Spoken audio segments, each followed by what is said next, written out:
and apologies, hopefully some point before the Anthropocene ends my talk will load. It's rather large, but hopefully we'll see that in a moment. But thank you to Richard for that introduction. And one of the things that's become apparent since World Heritage status was given to Mistaken Point last year is the importance of managing and monitoring this site. And so with funding from the province and from a federal research scheme known as MITAX, we've started a new project to monitor these internationally significant sites. I won't go too much into detail of the fossils in particular and the locality. Colleagues before me and in the session before have already done that very well. Needless to say that the eastern part of Newfoundland has a brilliant and very diverse section of mainly Ediacaran and lower Paleozoic sections. So it's a wonderful area to study the geoheritage and geodiversity of this particular time. But we'll focus today on Mistaken Point, though I will also make reference to the fossiliferous section at the Catalina Dome on the Bonavista Peninsula. So why should we be monitoring? Is there anything to worry about? Here is a graph showing cumulative visitation on the tours to the E-surface in 2015. It's not for the entire year, but tours usually start in mid-May, and this is what the plot was in 2015, tours to the E-surface. If we plot the start of the year in 2016, it was, for the most part, pretty much a standard year. There are some differences. These low-level bits where the accumulation wasn't going up very much, these correspond to very, very rainy days, and so you'd kind of expect that. Now, why have I stopped the graph at this particular point? Well, for those of you who remember the date from Richard's talk, will know that that point is the exact day in which UNESCO conferred World Heritage status to Mistaken Point, and visitation after that did that. So it makes a big difference, and it raises questions about whether the very recognition of this site is going to increase the impact. Is there going to be an issue with the increasing numbers of visitors to this surface? And if so, how do we manage it? So one of the things we've done is set up a monitoring network. And these are little cameras that were originally designed for the construction industry, and I'll talk more about them in a moment. But the one thing to take away is they are extremely rugged. This is how I originally set one up to observe the pizza dish bed, and a few months ago it was separated from its post by a 180 km/h gust, which blew it inland about 5 meters. The case opened up, water got into the batteries, they all erupted and started melting the very camera they were meant to be powering. And yet when we popped 4 new batteries in, the camera was still working and is now back out monitoring the site with a more sturdy aluminium stand. And you can see this was out at the start of May when the icebergs were still around. And this is the results that we get. This is what it produces. As well as being very informative for the work we're doing, it's also a wonderful tool, especially for public engagement. And you can see the very variable weather we were getting here in April. This is one of the cameras overlooking the D surface here and the E surface just over a few days. And these cameras, I would recommend anyone who wants to be involved in geoconservation and is thinking about ways to monitor these cameras, rather than the usual time-lapse cameras, which are $2,000 or $3,000.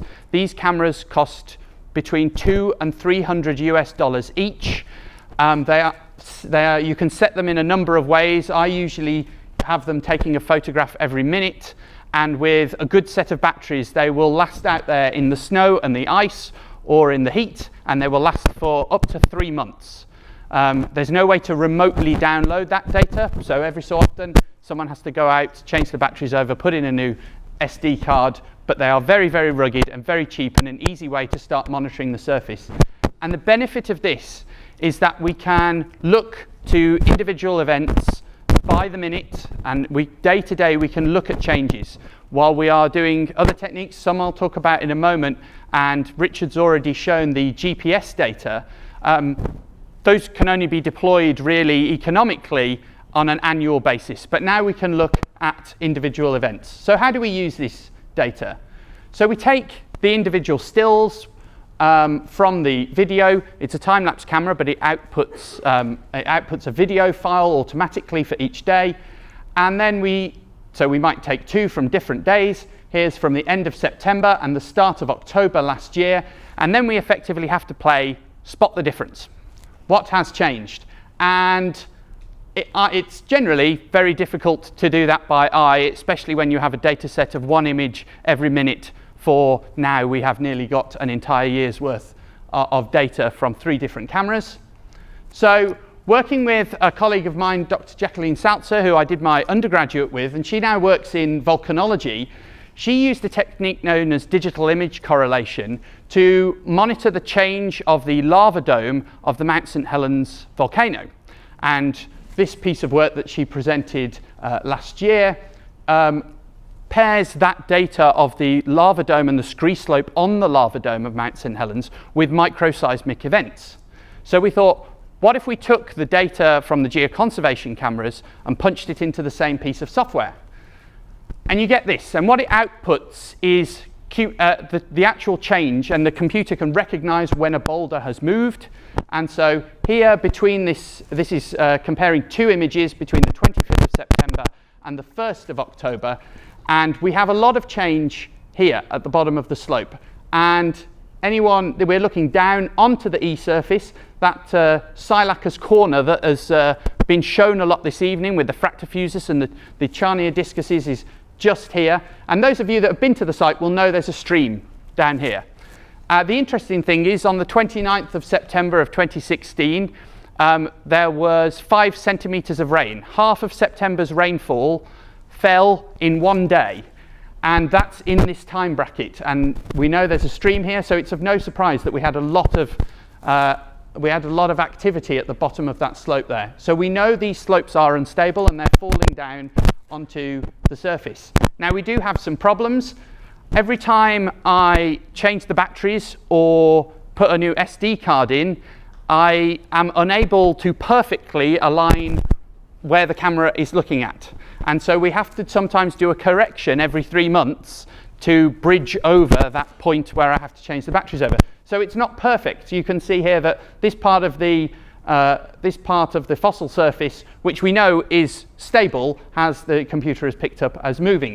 But this general trend here, we've done a correction in this area, and we are content that over this period, which also experienced a large amount of rain and some high winds, there is a general downward trend, and we're going to be reprocessing the data that we've picked up over the start of this year to do this analysis as well.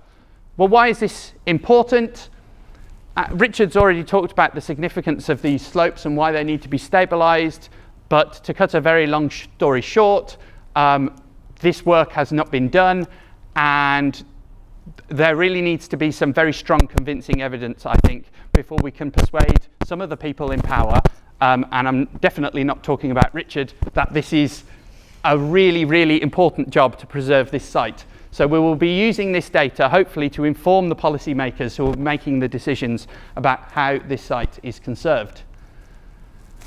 Now, another thing we're doing, because the digital image correlation only really provides, while it gives us the benefit of a day-to-day, minute-to-minute change, it's a very rough and ready tool.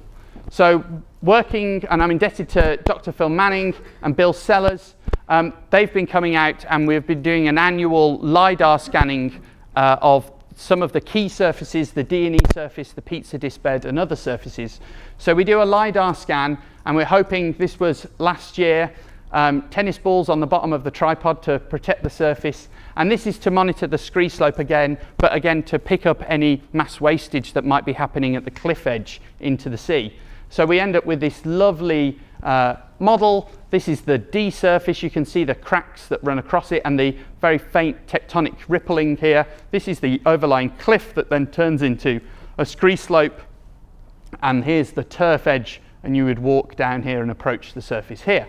So hopefully in the next year, we will have another LiDAR scan which we can compare to this one to see where individual boulders have moved. Again, to build up this weight of evidence that this site really does need more work on it to protect it.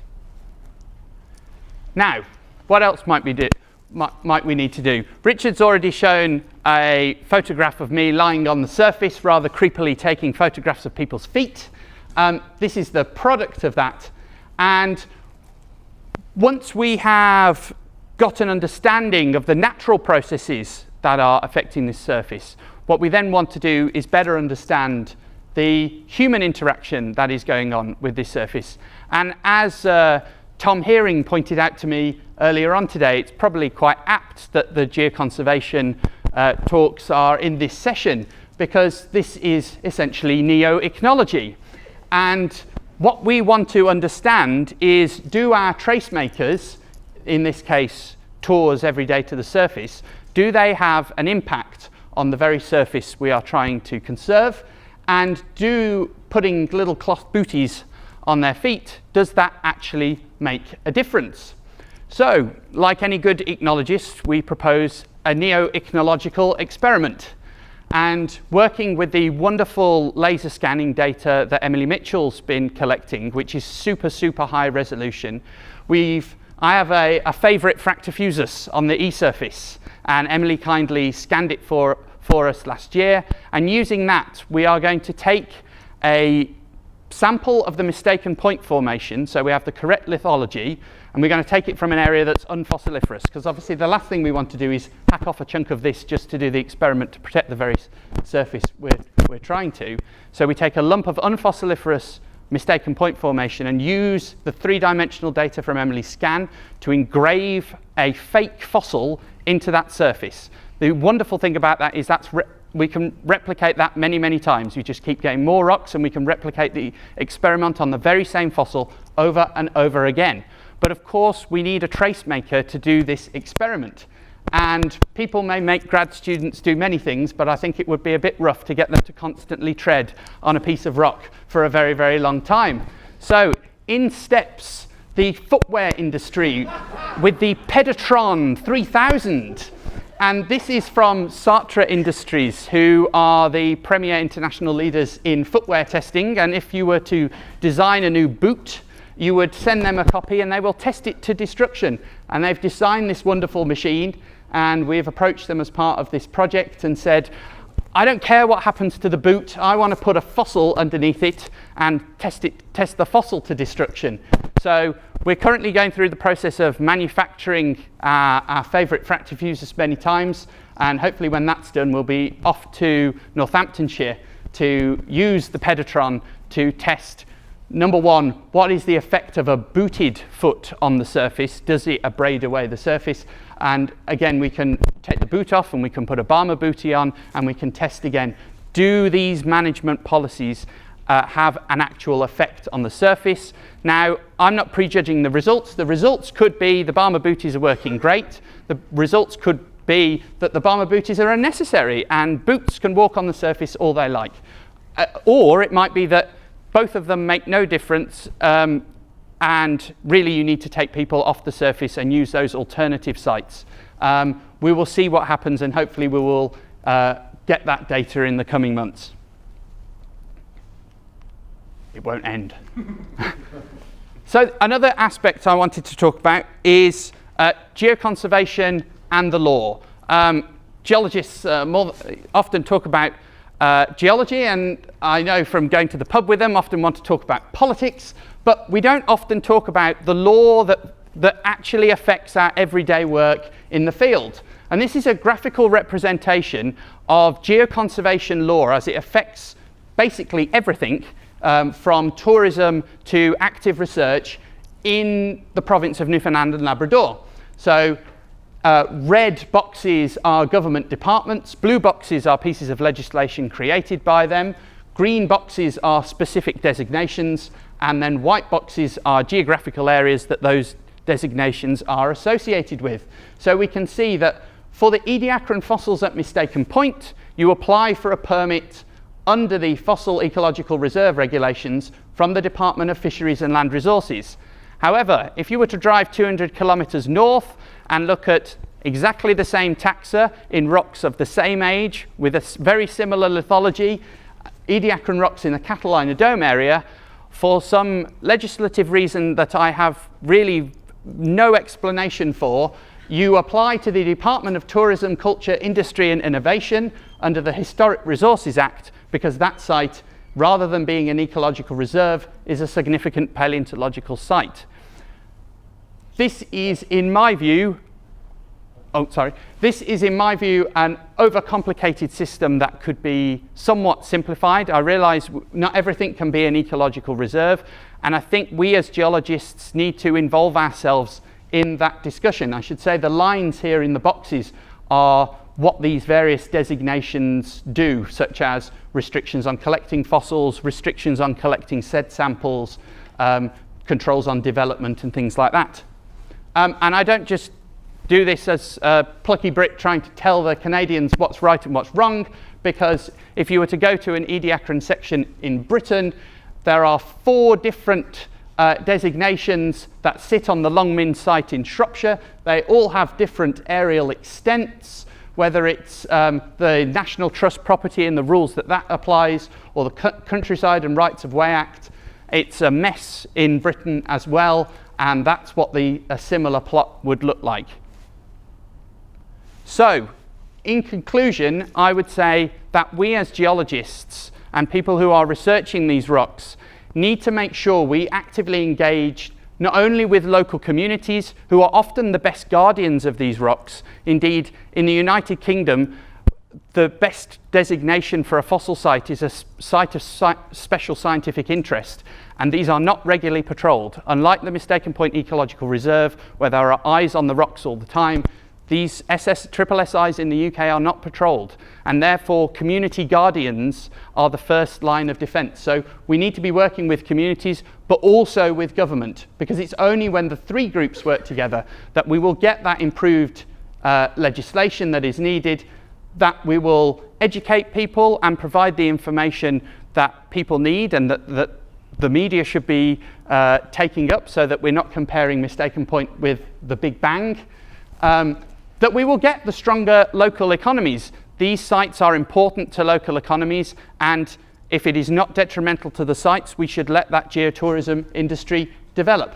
And that global awareness through things like UNESCO World Heritage Site or a UNESCO Global Geopark. At that point, I'd like to say thank you to the various institutions there and my funders for this project, and to all the people who have been involved and supporting this project and continue to support this project. And at that point, I would say, does anyone have any questions?